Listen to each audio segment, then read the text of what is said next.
Bonjour, pour son 10e anniversaire, KTO a choisi de vous proposer une série d'entretiens exceptionnels. Aujourd'hui, nous avons la joie d'être accueillis Villa Bonaparte par M. Stanislas de Laboulaye, qui est ambassadeur de France près le Saint-Siège. Monsieur l'ambassadeur, bonjour. Bonjour. Merci de nous recevoir. On va parler de votre mission, mais peut-être d'abord un mot sur ce lieu magnifique. Oui, c'est vrai que c'est un beau lieu. Une très belle ambassade. C'est un bâtiment ancien, pas si ancien que d'autres bâtiments de Rome, puisque c'est du XVIIIe seulement, mais qui est lié à la France depuis que les Bonaparte s'y sont installés. Le premier Bonaparte, c'est Pauline, en 1815, et la famille Bonaparte a occupé ces lieux pendant tout le XIXe. Et puis, depuis la guerre, mais seulement depuis la guerre, c'est la résidence des ambassadeurs de France près le Saint-Siège. Depuis que Jacques Maritain a réouvert le poste au lendemain de la guerre, c'est Vladimir d'Ormesson, le premier ambassadeur, qui a acheté ces lieux et qui s'est installé ici. Depuis lors, tous les ambassadeurs de France sont dans cette résidence. Alors c'est évidemment un lieu de rencontres diverses et variées, on va en parler. Vous-même, vous êtes diplomate de carrière, vous avez occupé diverses fonctions au Quai d'Orsay à Paris, mais aussi différents postes à travers le monde, conseiller à Madrid, consul général à Jérusalem, ambassadeur à Madagascar ou encore à Moscou. Est-ce que cette ambassade auprès du Saint-Siège, c'est une ambassade comme les autres ? Non. La réponse est évidemment non. C'est une ambassade extrêmement spéciale. D'abord, c'est une récompense. C'est une très belle ambassade. C'est une ambassade que l'on obtient généralement lorsqu'on a beaucoup bourlingué, ce qui est mon cas. Et je considère qu'effectivement, c'est une belle récompense pour une longue carrière diplomatique. Ça, c'est la première chose. Et deuxièmement, c'est une ambassade très spéciale. C'est une ambassade auprès d'un État peut-être, mais qui est minuscule, mais surtout d'une entité morale, politique et religieuse considérable. Et donc, il n'y en a pas d'autre comme ça. Absolument aucune autre. Mais alors, concrètement, comment ça se traduit ? Je pense à un exemple qui nous a amusés en voyant la liste des personnels de l'ambassade. Il n'y a pas d'attaché militaire chez vous, ce qui paraît assez logique, parce qu'on ne voit pas bien quelle question de défense vous pourriez discuter avec le Saint-Siège. Mais vous avez un conseiller ecclésiastique. C'est pas banal ? Non, je ne crois pas qu'il y en ait d'autres. À Jérusalem, il y avait un ecclésiastique qui nous conseillait, effectivement, puisque le consulat général de France a de nombreuses relations avec les ordres religieux et les religieux français qui sont là-bas. Mais ici, on a besoin de quelqu'un qui nous conseille sur la vie de l'Église, le fonctionnement de la curie, le fonctionnement de l'Église romaine, mais aussi de l'Église universelle.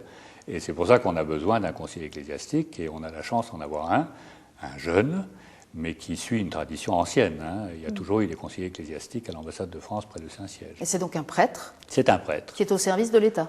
Qui est au service de l'État, absolument. Alors, il y a beaucoup de dimensions dans le rôle de cette ambassade, notamment culturelle, on y reviendra, mais je voudrais qu'on parle d'abord un peu de diplomatie et des relations bilatérales entre la France et le Saint-Siège. En quoi consiste, dans ce domaine précis, votre mission ? Elle est complexe, cette mission, et elle s'invente un peu tous les jours. Ce n'est pas du tout une mission ordinaire, et le diplomate traditionnel que je suis est toujours un peu surpris de ce qui lui est demandé. Il y a toute une part traditionnelle de relations diplomatiques. Je m'intéresse par exemple à la dimension politique du voyage du Saint-Père en Terre Sainte, c'est-à-dire au Proche-Orient, parce que ça intervient dans un contexte politique particulier. Et le message que le Saint-Père peut apporter au Proche-Orient est un message qui a aussi une dimension politique. Et ça m'intéresse beaucoup, que le Saint-Père se déplace en République tchèque à un moment important de l'histoire de l'Union européenne. C'est très important pour nous aussi. La vision qu'on peut avoir de l'évolution de la Chine, ici à Rome, très importante aussi. Donc il y a toute cette dimension, disons, politique, avec, disons, un angle un peu particulier, bien évidemment, qui est celui de Rome, qui est le plus proche de ce que je connais.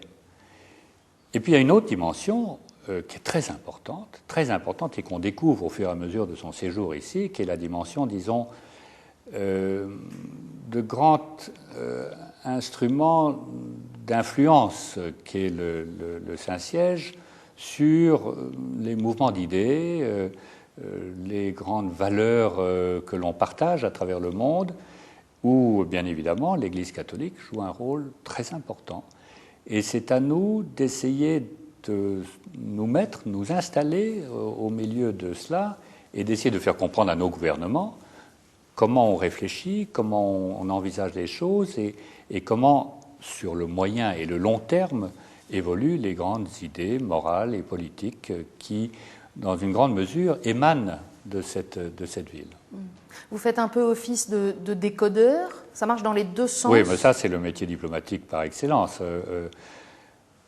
Un diplomate est quelqu'un qui essaye de traduire, de faire comprendre le pays où il est à son pays d'origine et de faire comprendre les positions de son pays d'origine aux gens auprès duquel il est posté. Donc ça, c'est, disons, le travail normal. Mais c'est particulièrement vrai, je dirais, ici au Vatican, où, avec un pays comme la France, qui est un pays qui est à la fois très proche de l'Église par son histoire, par sa proximité géographique, est en même temps un pays qui est très laïque, qui a un système politique qui est un système qui ne se veut absolument pas clérical, d'essayer de faire comprendre ce qui se fait ici et de le faire comprendre avec une certaine sympathie en France. Et en même temps, de faire comprendre au Saint-Siège les positions que l'on peut prendre en France, non seulement le gouvernement, mais aussi l'opinion publique. On parle souvent d'un certain nombre de convergences entre la France et le Saint-Siège en matière internationale. Ouais. On peut penser par exemple au moment du déclenchement de la première guerre d'Irak, où il y avait eu des positions communes, très proches. Pour les questions de vie politique intérieure de la France, c'est souvent un peu plus compliqué. Je pense à des dossiers récents, comme le travail du dimanche, par exemple. Dans ces cas-là, vous sentez des incompréhensions à la Curie? Vous avez besoin d'expliquer et de réexpliquer? Oui, je pense. Bon, d'abord, on n'est pas les seuls à expliquer les positions en France. Il y a une Église de France qui a aussi sa façon de s'exprimer et ses moyens de contact avec l'Église ici à Rome. Donc il y a aussi d'autres voies. Et puis il y a tous les moyens de communication normaux. Mais si vous voulez, nous sommes en quelque sorte la façon la plus officielle de communiquer. Et s'il y a des désagréments, c'est à nous de le dire. Mais je dois dire que depuis quelque temps, il y a une très forte convergence, exactement ce que vous soulignez, non seulement en politique étrangère, où je ne vois pas qu'il y ait beaucoup de divergences de vues entre le Saint-Siège et la France sur la plupart des grandes crises mondiales à l'heure actuelle. Au contraire, il y a une très forte convergence. Sur les grands débats de société, effectivement, ça a besoin d'explications. Et nous sommes, nous, ici, ambassade, un des moyens de communication qu'il y a. Et alors, dans ces cas-là, qui sont vos interlocuteurs au Vatican? Nos interlocuteurs privilégiés sont les gens de la Secrétaire d'État, et essentiellement ceux qui correspondent au ministère des Affaires étrangères du Saint-Siège, ce qui est normal. Ce qui est le propre de toute diplomatie, c'est de s'adresser à d'autres diplomates qui sont en poste dans le pays où vous êtes. Et le fait, que ce soit un Français, Monseigneur Mamberti, qui occupe le poste de ministre des Affaires étrangères du pape, si on peut dire, ça facilite Sans aucun doute. Sans aucun doute. On a beaucoup de chance d'avoir un Français, et un Français de qualité, au Saint-Siège. C'est une tradition. Il y en a eu d'autres dans l'histoire de l'Église, des grands Français qui ont occupé ce poste. Et encore tout dernièrement, je pense au cardinal Torrent, qui a occupé cette position justement au moment de la guerre d'Irak, que vous rappeliez. Donc nous avons la chance d'avoir souvent des diplomates de très haut rang dans la curie romaine. Et pour la France, c'est un privilège, sans aucun doute. Mais ça veut dire aussi qu'il y a une très grande proximité de vue, souvent, entre la France et Saint-Siège en matière de politique étrangère. Est-ce qu'il y a une connivence particulière à cause de ça? C'est pas impossible. Je rappelle qu'une des langues diplomatiques, si ce n'est la langue diplomatique par excellence du Saint-Siège, ça reste le français.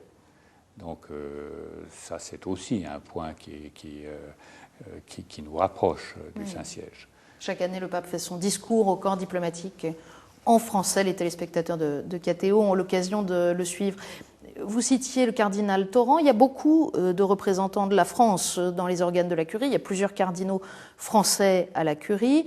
Et puis, il y a aussi d'autres prélats. Je pense à Monseigneur Bruguès, par exemple, à l'éducation. Ce sont des interlocuteurs privilégiés pour vous? Ce sont des interlocuteurs, oui, je crois que le mot privilégié est exact, c'est-à-dire ce sont des gens qu'on voit souvent, d'abord parce qu'ils sont de très grande qualité, on a la chance d'avoir des prélats de très haut niveau et qui sont pour nous des interlocuteurs excellents et très bien informés. Donc c'est exact que nous avons la chance d'avoir ces prélats français dans ces positions-là. Et ils occupent aussi des positions très importantes.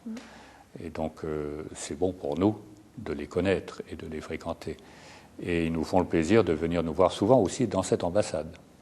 Vous êtes à ce poste depuis presque un an. Vous avez été nommé le 23 octobre 2008. Vous avez remis vos lettres de créance au pape en janvier. Est-ce que vous avez eu, en arrivant, le sentiment que la France était appréciée dans la curie ? Je crois que oui. Mais les relations entre la France et l'Église romaine ont toujours été des relations à la fois très proches et très complexes. Je ne veux pas faire l'histoire de l'Église, mais tout le monde le sait. C'est tout à fait passionnant d'ailleurs de se plonger dans l'histoire de ces relations. Je pense que là, en ce moment, on traverse une phase excellente. D'abord parce que le Saint-Père est quelqu'un qui apprécie la France, qui apprécie notre pays, qui connaît l'histoire de l'Église française, qui a été nourri de pensées religieuses françaises, de théologie française. Il me l'a dit lui-même lorsque j'ai eu l'honneur de lui présenter mes lettres de créance. Il m'a rappelé tout ce qu'il devait aux grands théologiens français. Ça, c'est une chose exceptionnelle pour nous. Il n'est pas le premier. Il appartient d'ailleurs à une succession de papes qui ont été très proches de la pensée religieuse française. Ça, c'est une chose. Mais le fait est aussi que la France occupe encore une position très importante dans l'Église.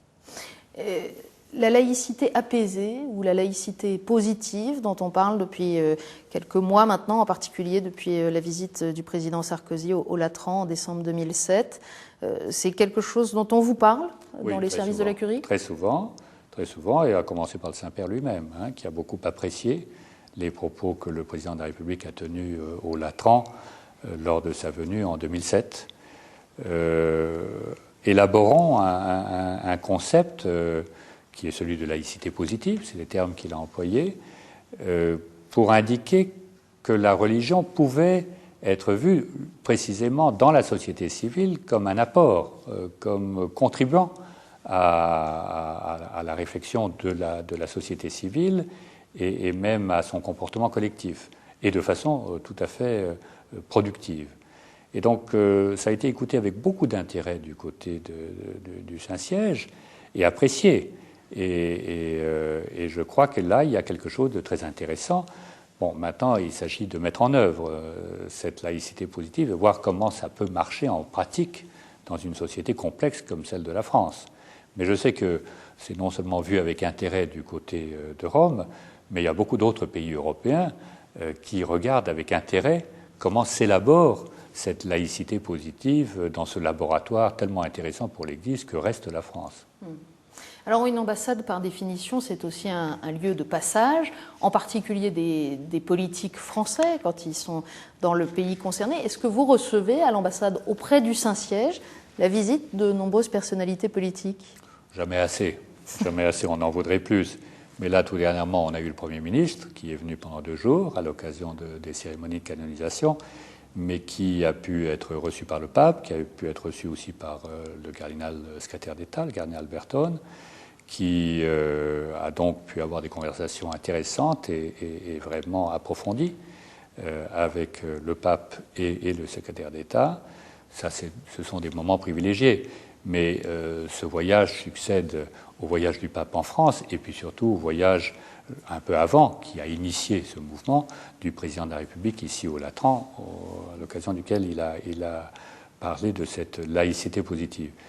Tout dernièrement, j'ai reçu le groupe d'études de l'Assemblée nationale française, un certain nombre de ses représentants, avec son président, le député M. Rémillet, qui est venu ici et qui a eu des contacts avec un certain nombre de gens.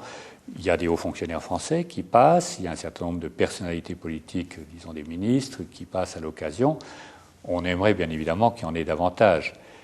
Prochainement, il y aura le groupe du Sénat qui viendra. Donc, effectivement, il y a pas mal de visites de Français ici, de haut rang, Ces groupes d'amitié parlementaire, en quoi ça consiste? Ce n'est pas des groupes d'amitié, c'est des groupes d'études. Parce que techniquement, pour que ce soit un groupe d'amitié, il faut qu'il y ait un Parlement de l'autre côté. Députés en face, où il n'y a pas exactement, de députés ce qui n'est pas le cas ici. Oui.